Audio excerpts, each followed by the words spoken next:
Okay, so we're going to continue with chapter 20, talking about the heart. I'm going to go over this. I printed this out for you today, so you have it. I just want to go over a couple of things. This kind of explains the ECG then that we just went over. And then we're going to move on and look at the conduction or the contraction cycle, okay, the actual cardiac cycle. All right, so this is just showing the conduction system.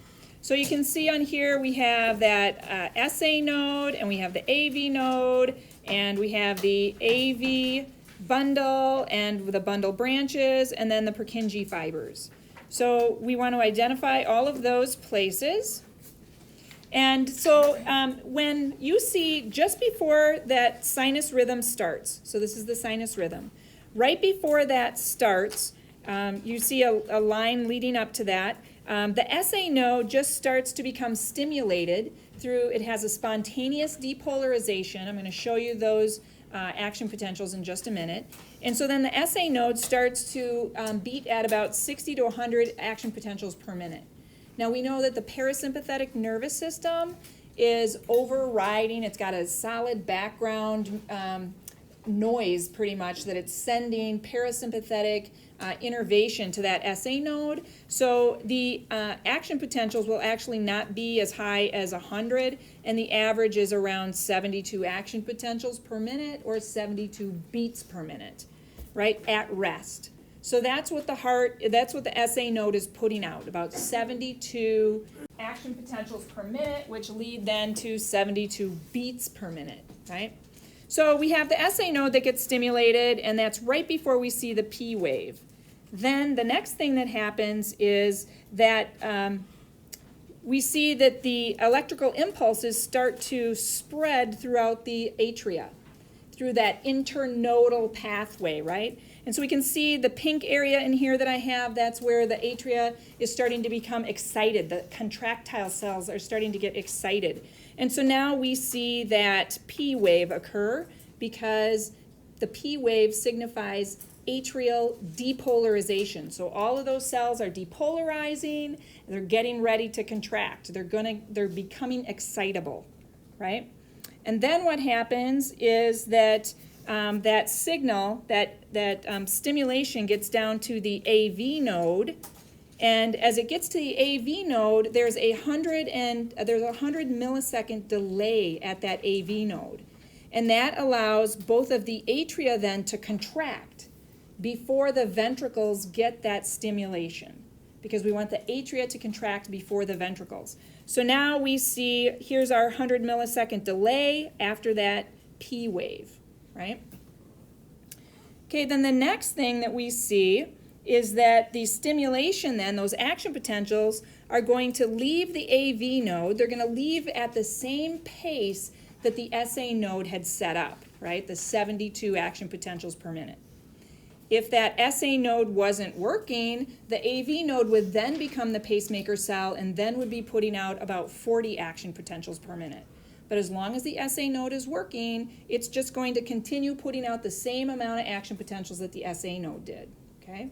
So it starts to spread those action potentials down through that AV bundle, then down through those bundle branches, and they go down through that interventricular septum, right? So as that is being spread down that interventricular septum, we see that QRS complex starting, right?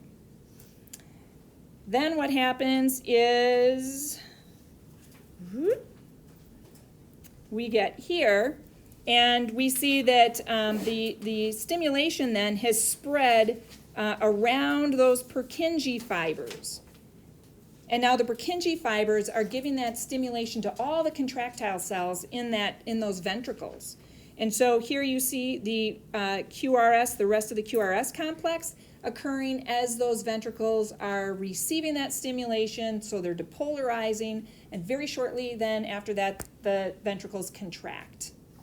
And then the last thing that's going to happen is that the ventricles, after the contraction of the ventricles, which would occur here, then those ventricles are going to repolarize and relax. And that's what we see in that T wave. So that's the whole sinus rhythm. So when you're looking at, problems with the P wave, you're looking at the atria. Is the atria depolarizing? When you're looking at the QRS wave, you're looking at the ventricles. Are the ventricles depolarizing and contracting normally? And then when you're looking at the T wave, you're looking to see, are the ventricles repolarizing? Are they resting? Are they having a chance to rest? Or is the ventricular contraction so strong and so fast that it doesn't have a chance to rest? So I also wanted to show you here the actual action potentials. Okay, so the SA node, this is what the action potential sort of looks like. It has a spontaneous depolarization where those sodium, usually we have to have a stimulus, right? Usually there's a stimulus that will open up that sodium, those sodium gates, and sodium will rush in to get to threshold. Well, not so with the SA node. The SA node is a pacemaker cell that's going to depolarize all on its own. It doesn't require a nerve sending it a message to get it to depolarize. So the sodium gates are open, and it doesn't stay at resting, and the transmembrane potential is going to all on its own reach threshold. As soon as it reaches threshold, then all those voltage-gated sodium channels open up. We get depolarization. Then the sodium channels close and the potassium channels open, and we get repolarization. And then we go back down to resting again after that.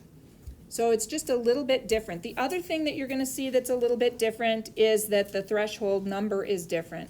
When we were talking about neurons, right, we said that resting was 70, threshold or negative 70, and threshold was negative 60. I'm not going to ask you about the charges there, but you can see that it's not the same as what we were talking about in the neurons. As a matter of fact, let me just show you this down here, because this is what we were talking about with the neurons. If you remember, here's resting, and then there's a stimulus like the chemicals, there's ACH that binds, and then the chemical gated channels open up, sodium starts to come in, we get that graded potential. Then it hits threshold, then the voltage gated channels open up, and then sodium rushes in and we get depolarization. Then the sodium channels close and the potassium channels open and we get repolarization. Then the potassium channels start to close and we get hyperpolarization, then they're all closed and then we go back to normal, right? So we're getting the same things occurring with the SA node. The big difference though is that we don't need this. We don't need that stimulus. It just depolarizes all on its own. That's what makes it a pacemaker cell. And the AV node also has that same ability to do that. So the next thing we want to talk about, though, we're done talking about the conducting system. Now we want to actually talk about the cardiac cycle. We want to talk about the contractile cells, those cells that are actually going to contract and cause the atria to contract and the ventricles to squeeze, cause them to both squeeze. Now those cells are going to look a little bit different as well. So here's the action potential. When those contractile cells receive that stimulus, this is what's going to happen to the contractile cells, right? So let's take a look. They receive a stimulus. So this is the first thing they're going to do. They're going to get a stimulus. And where are they getting that stimulus? They're getting it from the SA node, right? And that's being transferred down that conducting pathway. So those contractile cells are going to get that stimulus there. All right, then the sodium-gated channels are going to open up and sodium enters. So sodium comes into the cell and we move from a negative 90, which is resting in the contractile cells, and we depolarize all the way up to a positive 30. So all of that is called depolarization. So that's the first step that occurs in a contractile cell, right? When we are stimulating a contractile cell. Then, and this all sounds similar, doesn't it? Then we reach positive 30 and the sodium channels close. And at the same time that the sodium channels close, we get calcium channels that are going to open and potassium channels that are going to open. So two things now. It's a little bit different. We have calcium and we have potassium. So when we were looking at a cell, so here's like a muscle cell here, right? Potassium's higher on the inside of the cell, calcium's higher on the outside of the cell. So our sodium channels have closed, the calcium channels have opened, and the potassium channels have opened. Potassium's going to want to move in. It's going to go down its concentration gradient. Potassium wants to move out. It's going to go down its concentration gradient. So we look at this and we see, okay, here we have just a little bit of a dip because the potassium channels open up first, and so potassium starts to leave the cell, and the cell becomes more negative as that positive charge is leaving. But then we see that it flattens out, and when it flattens out, that's because the calcium channel's open. So now we have positive charges coming in and positive charges going out, and they both cancel each other out. So we end up with this straight line here then. That is called the plateau. That is the second step in the action potential of a contractile cell. Okay? We get a plateau because calcium's going into the cell, potassium's going out of the cell. They're both positive charges. They're canceling each other out. So on this graph, we're not going to see anything but a straight line. But then eventually, those calcium channels are going to close, right? Almost around, just before 200 milliseconds. The calcium channels close. Well, now it's all about the potassium. So potassium leaves, and the charge inside the cell then starts to become more negative. So now we get our normal repolarization. The repolarization is going to continue until it gets down to its resting membrane potential. It's going to stay at the resting membrane potential then until it receives another stimulus. So this is something that we see in the heart contractile muscles. We don't see this in our skeletal muscles. We don't see this in our neurons. This is our contractile cell of our heart. So why would we actually want that to occur? Well, part of it, mostly it's because when calcium is involved and you get that long plateau, that is the absolute refractory period where no other action potential can occur on that cell in that time. That's an absolute refractory period. Remember, we said that the only way that you could have another action potential occurring is if it were in the refractory period or when it was at the relative refractory period or when it was at rest. What we have is that when the sodium channels regain their normal resting status, that's the only time that another action potential can really occur. So we have the relative refractory period from the time the sodium regains its resting status until the time it gets back to just a resting membrane potential. That's a relative refractory period where you could get another action potential, possibly. So why does this matter? It's so that when the cell contracts, you're not going to get another contraction too close to the previous contraction. You have this long waiting period where this absolute refractory period is. You cannot get another contraction. You can't get another action potential. That means that if action potentials come too close together, it's tetany. And your heart should never go into tetany. That would spasm up, and then it wouldn't be beating. You wouldn't be able to push the blood out of the heart. So it's that calcium that is going to prevent tetany. So this calcium then that we see here actually comes from two different places. Okay, so first of all, calcium, it's a big deal with the heart. 20% of it comes from the extracellular fluid, right? Those calcium gates open up. On the contractile cells, calcium comes into the cell from the extracellular fluid, and that starts the plateau, right? 20% is going to come from the extracellular fluid. But the other 80% then This calcium from the extracellular fluid is going to trigger calcium to be released from the sarcoplasmic reticulum. If you remember what the sarcoplasmic reticulum is, it's one of the organelles inside contractile cells that store calcium. So this 20% from the extracellular fluid is going to trigger this 80% from the sarcoplasmic reticulum to be released, and that gives us enough calcium for that entire plateau. In addition to calcium, we also need ATP in order for those contractile cells to contract. And we know to make ATP, we need glucose or some other nutrient, and we also need oxygen. The great thing about these contractile cells is that they can store oxygen. So even at capacity, the oxygen reserves that those cells have is sufficient to produce enough ATP in order for that heart to beat, even at maximum, at full capacity. All right, so now we're going to look at what's called the cardiac cycle. And the cardiac cycle is the start of one heartbeat to the start of the next one. So when we're looking at the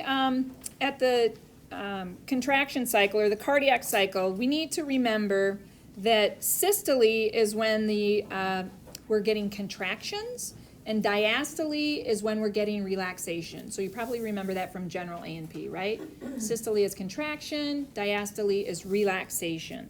So we need to keep that in mind. We're going to talk about the different steps, the different phases that the heart goes through in one cardiac cycle.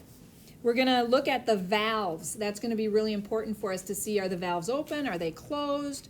We're going to look at pressure and which way is the blood going, where are the pressures, all right? So let's take a look at the start. So this is where we're going to start right here. We have the SA node that reaches threshold, and we get that P wave, right? And as soon as we get the P wave, shortly after, we're going to have atrial systole. So that name tells you that the atria are contracting. That's what that means. Atria are contracting, atrial systole. All right? Now, just before this happens, because this is when that cardiac cycle is starting, but just before that, we have blood that's just passively moving into, it's passively flowing in through the superior and inferior vena cava, down into that right ventricle, and it's flowing into the right atrium, the left atrium, down into the left ventricle. So blood is just passively filling up the ventricle. And before we even start this cardiac cycle, the ventricle is about 70% full on both sides, right? So from now on, I don't want to keep going back and forth between the colors. I'm just going to go with the left ventricle. We'll see.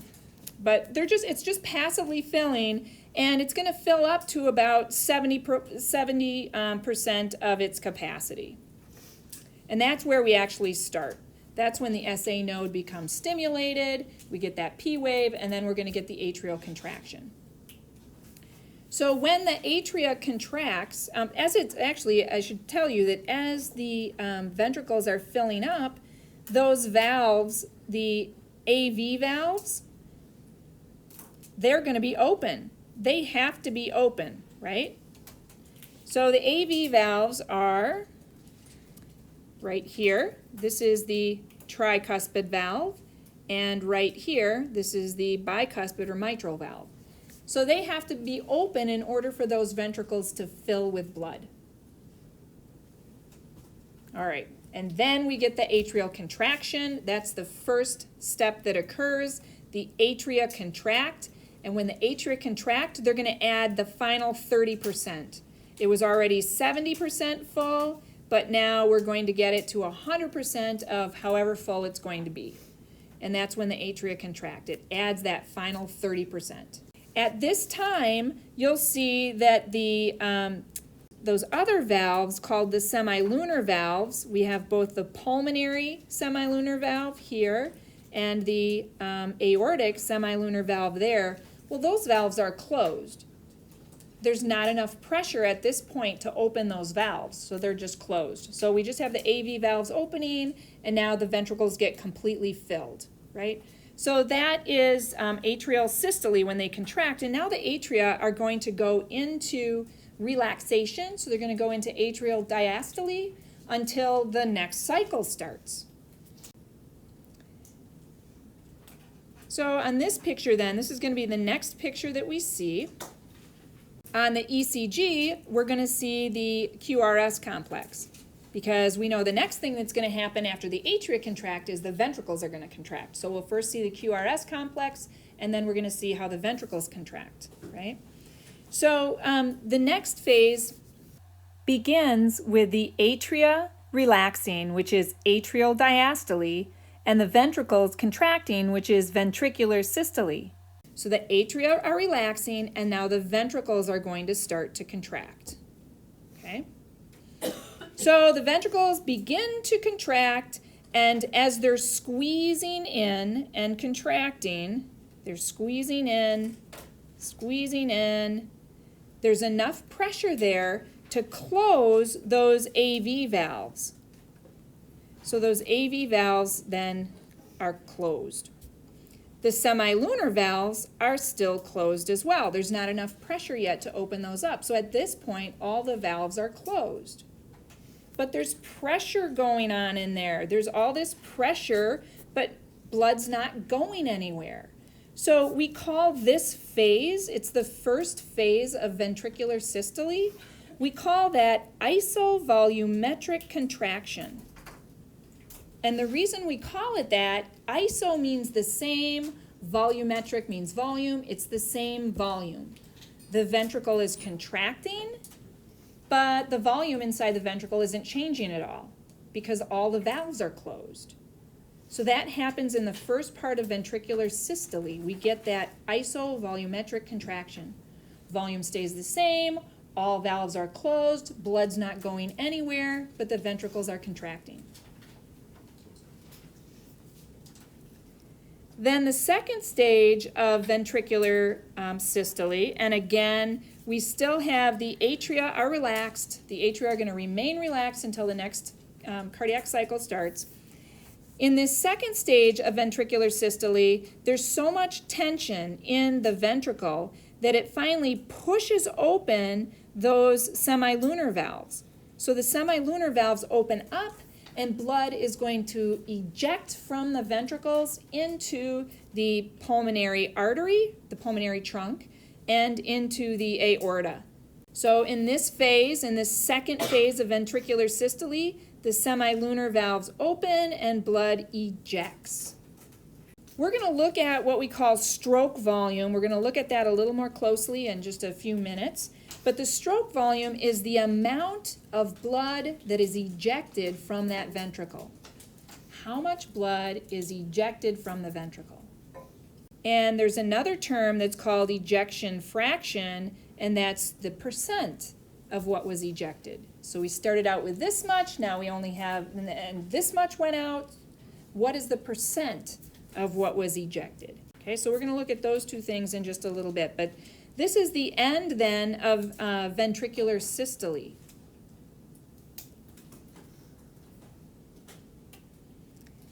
The next thing that we have here is where both of them are going to relax. Both the atria and the ventricles are going to relax. So we start ventricular diastole. We are still in atrial diastole, right? On the ECG, you'd see the T wave first, and then the ventricles would start to relax. The T wave is just telling you that those potassium channels are open, potassium's leaving the cell, we start to repolarize.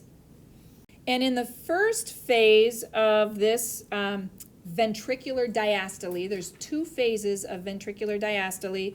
The ventricles are relaxing, right? And as they're relaxing, We have the blood up in the pulmonary trunk and the blood in the aorta. The pressure in there starts to build up and it closes those semilunar valves. So both of those valves are closing because there's a pressure as the blood leaves and goes up into those big vessels. They're going to, and the ventricle starts to relax and nothing's pushing it forward anymore. That blood's going to kind of come back towards that valve, and as it comes back towards that valve, it's going to close those valves. And so the ventricle is relaxing, all the valves are closed. There's not enough pressure to open up. There's not enough pressure in the atria to open up the AV valves. So those AV valves remain closed in this phase. So now all the valves are closed again.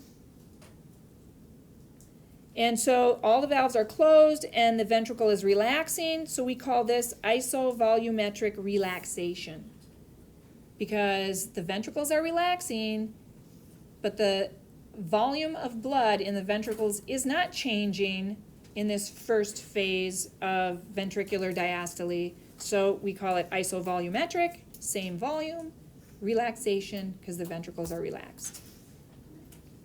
Okay. Then we get into the last phase of ventricular diastole. And this is when the ventricles are so relaxed that the pressure in the atria is exceeding the pressure in the ventricles, and it forces those AV valves to open up.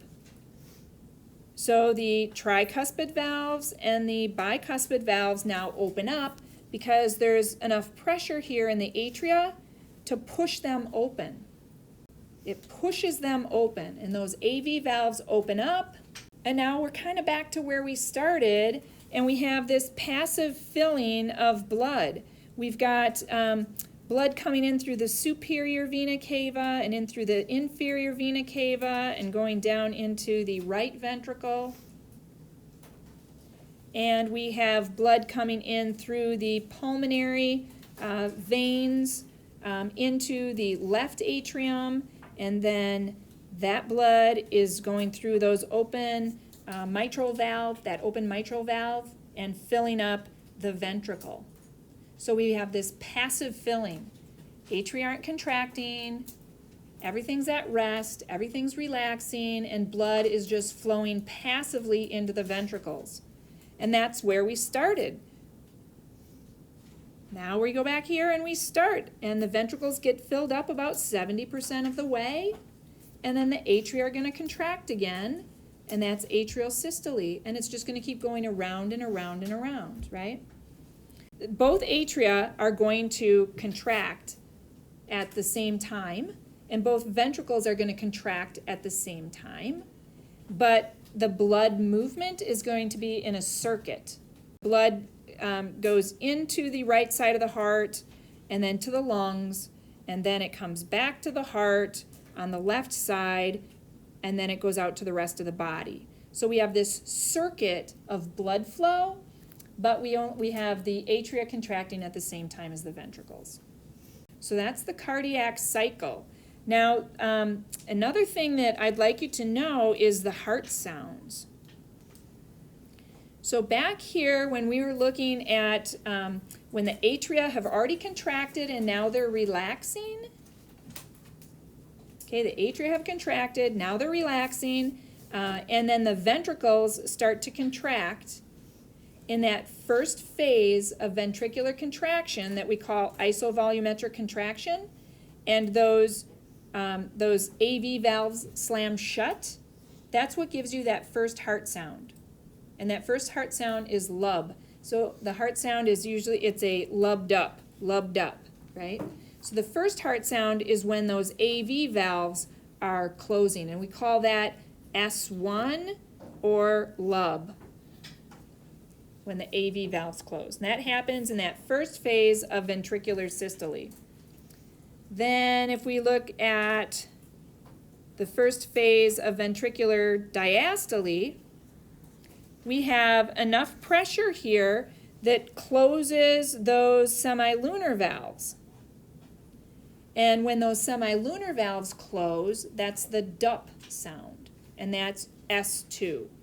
So DUP is S2, okay? There's a couple of other heart sounds that we hear as blood is moving through the valves. We have S3 and S4. They're not as well heard, and so we're gonna kind of stick with the lub DUP. Okay, so now we're gonna look at a little bit of physiology, and we're going to look at cardiac output. Cardiac output tells us how well the heart is working. Cardiac output is the heart rate times the stroke volume. So the heart rate, or CO, cardiac output, equals heart rate times stroke volume. Okay? So the heart rate is the number of heartbeats per minute, which on average for, is somewhere around 72. That's about normal. 72 heartbeats per minute. At rest, right? With exertion, it's going to go up. Stroke volume, like I said earlier, is the amount of blood pumped out of a ventricle each contraction.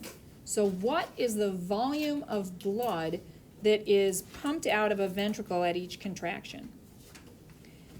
So if we look at the values, cardiac output is in mils per minute. How many milliliters per minute is the heart putting out? How many milliliters of blood is the heart putting out every minute?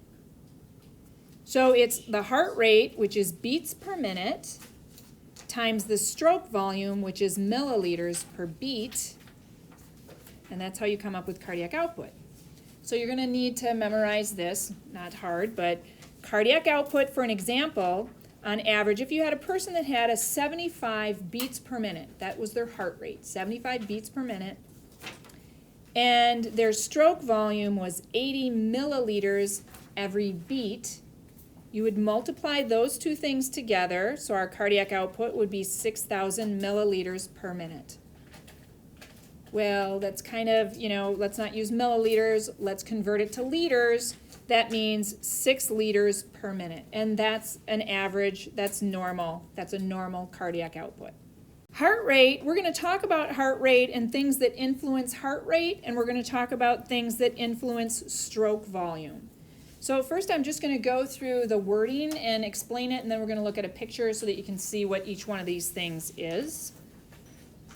Do you have extra copies of that? Stroke volume is the most important factor when examining a single cardiac cycle.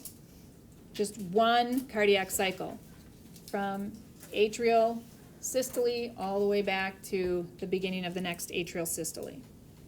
So when we are looking at stroke volume, we want to be able to measure how much blood is ejected from that ventricle. Now, it's kind of hard to measure the amount of blood that's being forced into the aorta, right? I mean, how would you actually be able to measure that?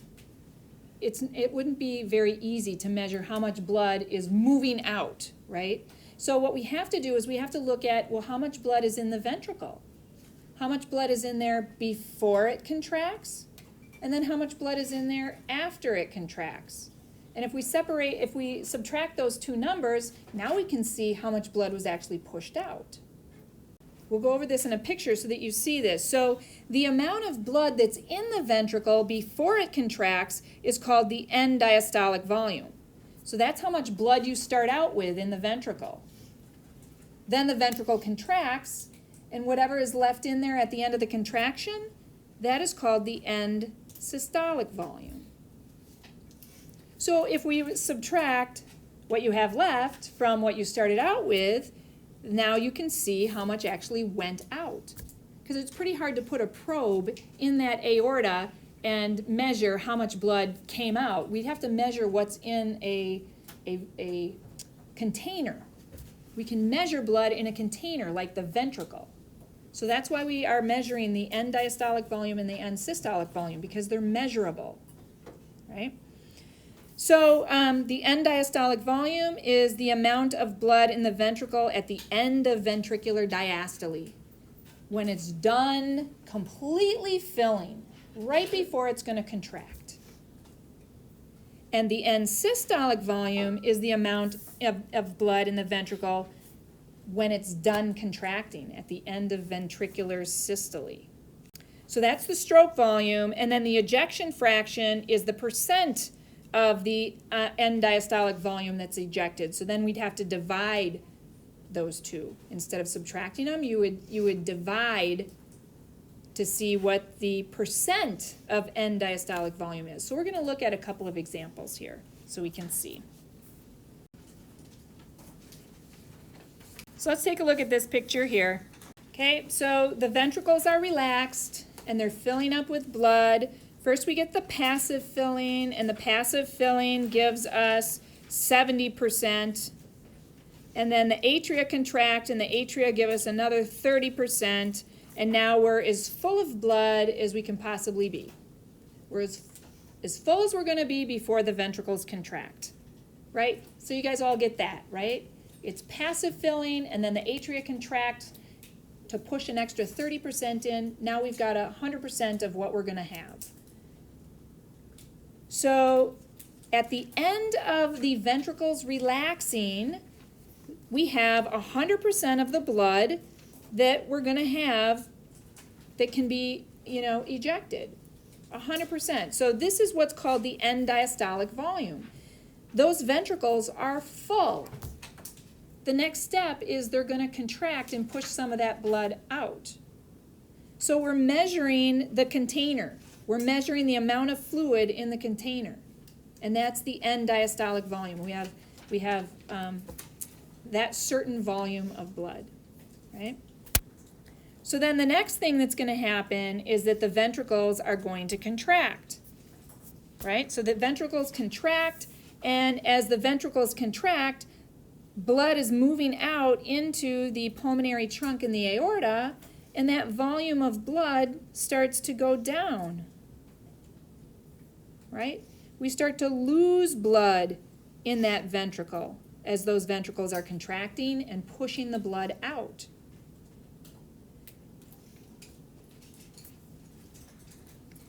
And at the end of the ventricles contracting then, at the very end of ventricular systole, there's still a little bit of blood left in those ventricles.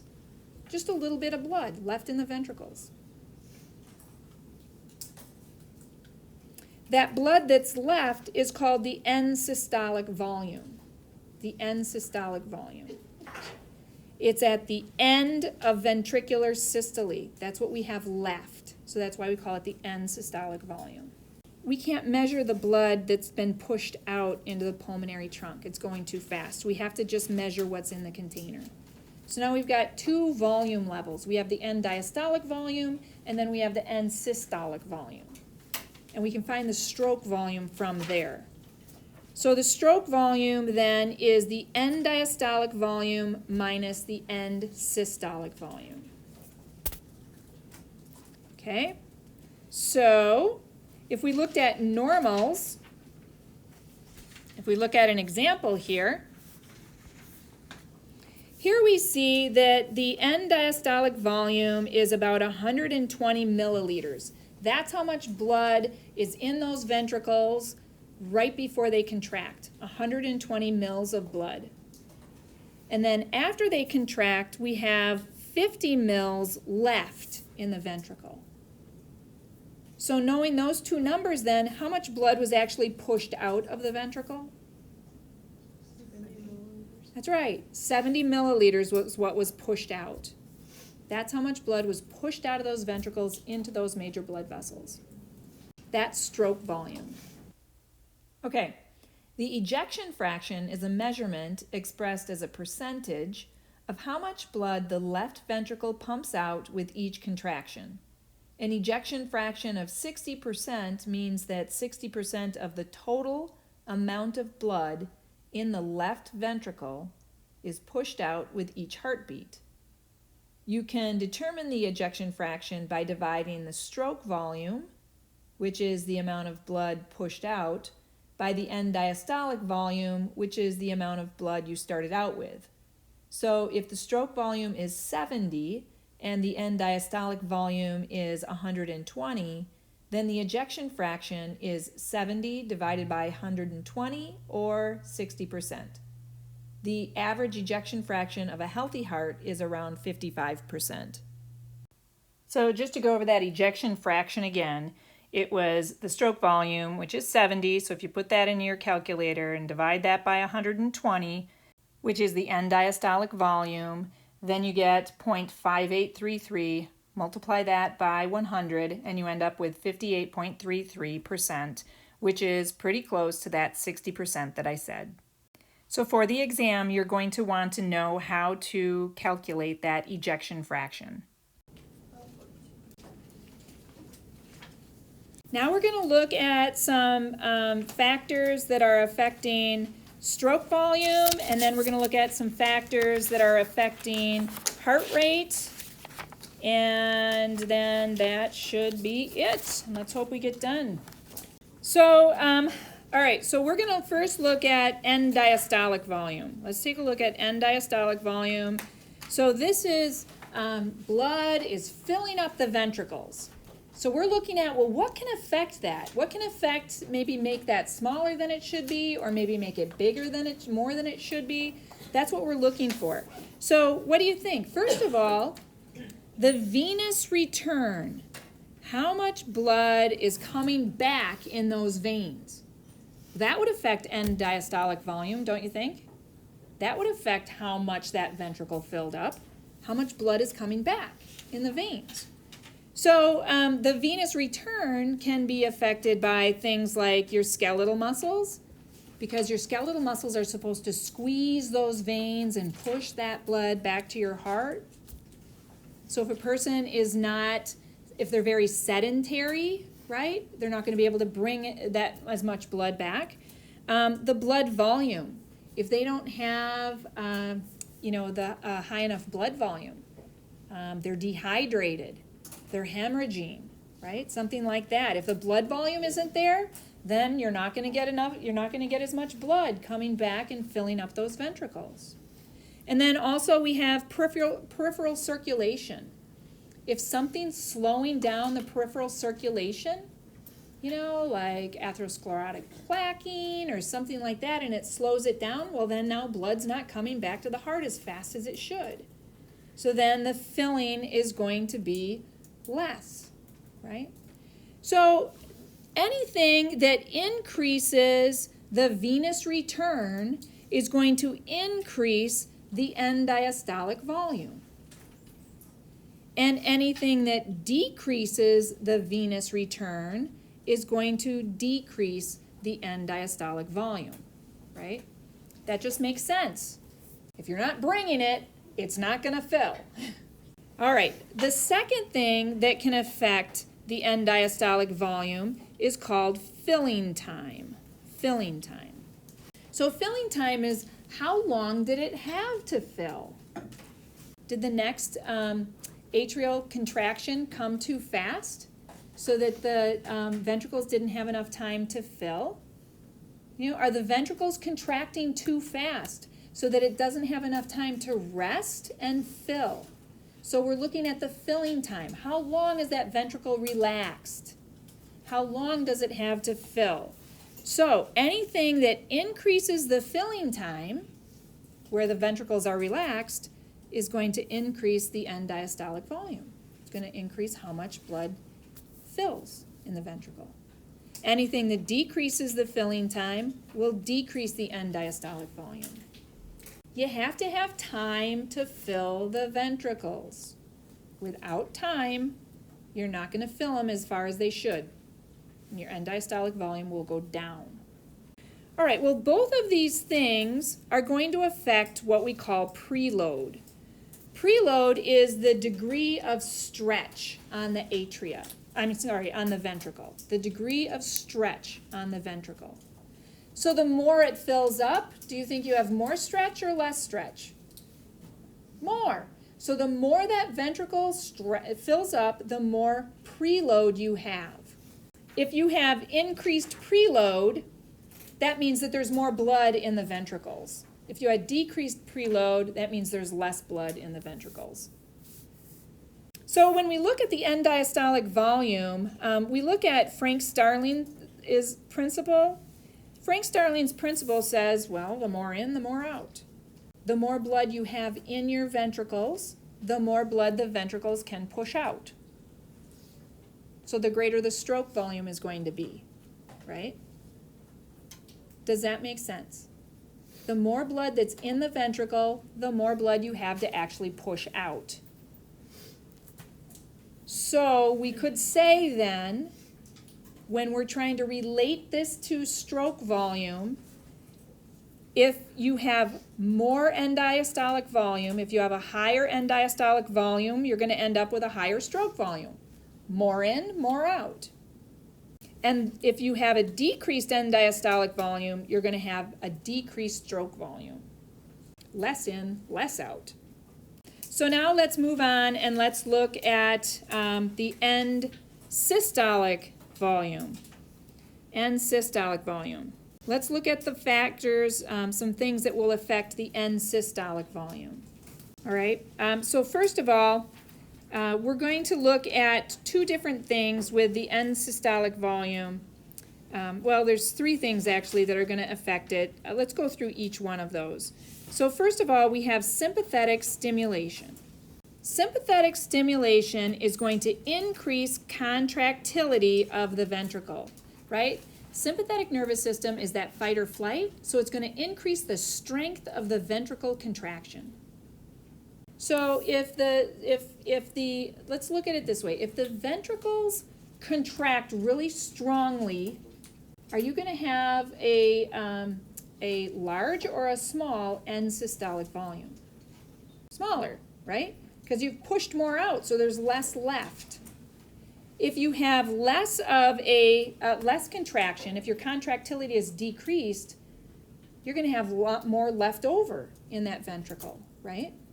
So sympathetic stimulation is going to increase the strength of the contraction, which means there will be less left over in the ventricle, so your end systolic volume would go down. These hormones right here, epinephrine, norepinephrine, glucagon, and thyroid hormone, well, epinephrine and norepinephrine are kind of like in the same class as they're sympathetic neurotransmitters or sympathetic nervous system chemicals. So they're going to do the same thing. They're going to increase contractility. So the stronger the ventricle contracts, the more blood gets pushed out, the less blood's left over, so your end systolic volume is decreased. Then on the opposite spectrum, we have the parasympathetic stimulation. What does parasympathetic stimulation do to contractility? It decreases it, right? So the parasympathetic nervous system decreases contractility. So now that ventricle isn't contracting as strongly. So what is your end systolic volume going to do? Is it going to be more or less? It's going to be more. There's more left over. The ventricle didn't contract strong enough to push that blood out. So there's going to be more left over in the ventricle. All right, so one thing you're going to hear about in pharm is the term ionotropic. So anything that strengthens the contractility, we say is positive ionotropic. Anything that decreases the strength of the contraction is going to be negative ionotropic. Ionotropic just means that they're talking about the depolarization. So anything that increases that depolarization is a positive ionotropic. Anything that decreases the strength of the contraction or the depolarization is negative ionotropic. So you hear about some drugs that are positive ionotropic. Okay, well, let's see. What's another thing that is affecting our end systolic volume? We have this thing here that is called afterload. Afterload is the amount of tension that's needed to force open the semilunar valves. The amount of tension that's needed to force open the semilunar valves. All right, so we have here's your aorta. And then here we have your semilunar valve. So that valve opens up when the pressure from the left ventricle is strong enough to push it open. This is afterload, is how much tension is needed to force open that semilunar valve. Anything that increases that afterload increases the amount of pressure that's needed to open that valve is going to increase the end systolic volume. Anything that decreases the afterload is going to decrease the end systolic volume. So if you have a vasodilation, so if there's vasodilation, not necessarily of the aorta, but of other blood vessels in your, as the aorta starts to branch, and these other blood vessels are dilated, right? Then there's not as much pressure coming back because the blood vessels are dilated and the blood can keep flowing forward. If you have vasodilation, those peripheral blood vessels are getting bigger and it's easier for blood to move forward. So in that case of vasodilation, afterload is actually going to decrease. And if the afterload decreases, then it's going to be a lot easier for the ventricles to push the blood out, and the end systolic volume then is going to be less. There will be less left in the ventricle. But if you have, say you have vasoconstriction then, if you have vasoconstriction, and so vasoconstriction can be caused by a couple of things. You know, it could be caused by, high blood pressure. It can be caused by atherosclerotic plaquing.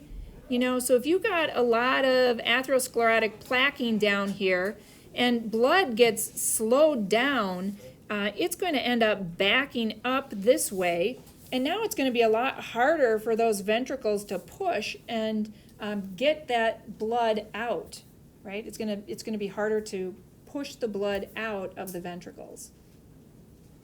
So the more pressure you have, the more afterload you have, the greater your end systolic volume is going to be. The more blood you're going to have left in the ventricle because it didn't get pushed out because there's too much resistance. All of these factors then are affecting the end systolic volume. And in addition to that, we have the stretch that affects the end systolic volume as well, the preload of the ventricles. Because when you have a stretch on the ventricular wall, you're going to get a greater contraction, right? So preload is going to affect the end systolic volume. So the more stretch that you have, the stronger the contraction is going to be, the more blood that's going to get pushed out, and the less blood that's going to be left, which is your end systolic volume.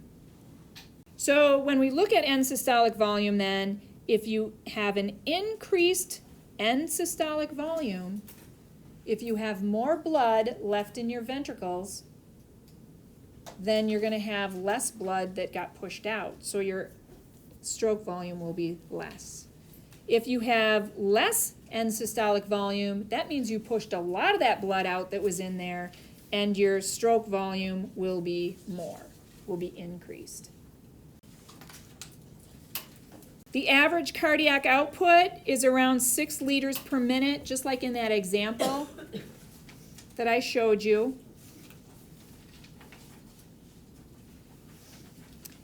Trained athletes at their maximum levels can have a cardiac output of 40 liters per minute. That's around 700% increase. If you're just exercising moderately, your cardiac output will go up to about 18 to 30 liters per minute, which is about 300 to 500% increase from rest. Okay, then we're going to finish here by talking about heart rate and factors that affect heart rate. So let's look at factors that increase heart rate. First of all, the sympathetic nervous system. Sympathetic nervous system is going to increase the stimulation on the SA node and raise it from where it's normally at rest. And it also increases contractility, so you're going to get an increase in the strength of contractions. So you get a faster heart rate and you get stronger contractions. Okay? But we're talking about factors that increase heart rate. So we have increased SA node stimulation from the sympathetic nervous system, which increases the heart rate. There's also a center in the medulla oblongata called the cardioacceleratory center. When this center gets stimulated, it's going to stimulate the sympathetic nervous system, and then your heart rate increases. Okay. And out in your peripheral blood vessels, you have these receptors, both baroreceptors and chemoreceptors. And chemoreceptors are detecting blood pressure, a decrease in blood pressure. Chemoreceptors are detecting an increase in carbon dioxide in either case. So if your blood pressure drops, or if your CO2 levels, carbon dioxide levels go up, you're going to want to get that blood back to your lungs faster so you can breathe that carbon dioxide out. You don't want carbon dioxide building up in your body. So you want to get it out as fast. You want to pump it to the lungs faster so you can breathe it out. And if your blood pressure drops, your body's going to want to get your blood pressure back up. And the fastest way to get your blood pressure back up is to increase your heart rate. So these two things, a decrease in blood pressure or an increase in carbon dioxide, will stimulate those receptors, baroreceptors and chemoreceptors. They stimulate the cardioacceleratory center, and the cardioacceleratory center stimulates the sympathetic nervous system, and then your heart rate goes up. We also have what's called autonomic tone. And in autonomic tone, the sympathetic nervous system is releasing norepinephrine at a steady background level. And norepinephrine will cause the depolarization to increase. It'll make the SA node depolarize faster, and that will increase your heart rate. Now let's go over and look at factors that decrease the heart rate. We have the parasympathetic nervous system. So the parasympathetic nervous system is going to do the exact opposite thing as the sympathetic nervous system. It's going to decrease the SA and AV node stimulation. So that right there is going to decrease your heart rate. And it also decreases contractility, but we're talking about heart rate. In the medulla, there is a cardioinhibitory center. And the cardioinhibitory center, when that gets stimulated, that will stimulate the parasympathetic nervous system, and then your heart rate's going to go down. Those receptors out in your peripheral blood vessels, they also are going to detect when blood pressure goes up and when carbon dioxide levels go down. So if your blood pressure is getting too high, or you don't have enough carbon dioxide in your body, we're going to want to decrease that blood pressure, right? We're going to want to decrease the blood pressure. So these receptors will stimulate the cardioinhibitory center. The cardioinhibitory center will then stimulate the parasympathetic nervous system, and then your heart rate will decrease. And by decreasing your heart rate, you will decrease your blood pressure. And by decreasing the heart rate, you're decreasing the flow of blood back to the lungs. Now less carbon dioxide will be leaving, and your carbon dioxide levels will then go up. All right, so there's also an autonomic tone with the parasympathetic nervous system. So the parasympathetic nervous system is releasing acetylcholine at a steady background level. And acetylcholine is going to causes a slowing of the spontaneous depolarization. Acetylcholine is going to open the potassium channels on the SA node. It's going to slow down that spontaneous depolarization. It's going to be harder to get to threshold. We know that the parasympathetic tone is greater than the sympathetic tone at the SA node. So that's what we said, that at the SA node, it's normally 60 to 100 action potentials per minute, but because of this autonomic tone, because of this parasympathetic nervous system background tone, it's going to be at the lower end of that and usually somewhere around 70, 72. All right, so now the rest of what we're going to look at is really just looking at factors that increase the heart rate. We're going to look at venous return, hormones, and then I'll just briefly mention sympathetic activation. So venous return. Remember, venous return is the amount of blood coming back through those veins and entering the heart. So if we have an increased venous return, more blood is coming back into the atria. It's stretching the atrial walls. The walls of the atria get stretched because blood is filling up. It's also stretching the SA node. That stimulates the SA node, and the SA node is going to depolarize more rapidly. A stretch of the SA node, we call that the Bainbridge stretch reflex. So when the walls of the atria are stretching, they stimulate that SA node. That's going to trigger the sympathetic nervous system, and you're going to get an increased heart rate. That's called the Bainbridge stretch reflex. There's other hormones, too, that I had mentioned on the other page. Epinephrine, norepinephrine, thyroid hormone, glucagon. They all stimulate the SA node, so they can increase heart rate. Glucagon used to be a drug that we gave to increase the heart rate. And epinephrine also increases contractility. So when a person is going into shock and their blood pressure is dropping, we want their blood pressure to go back up, we want their heart rate to go back up, epinephrine will be used.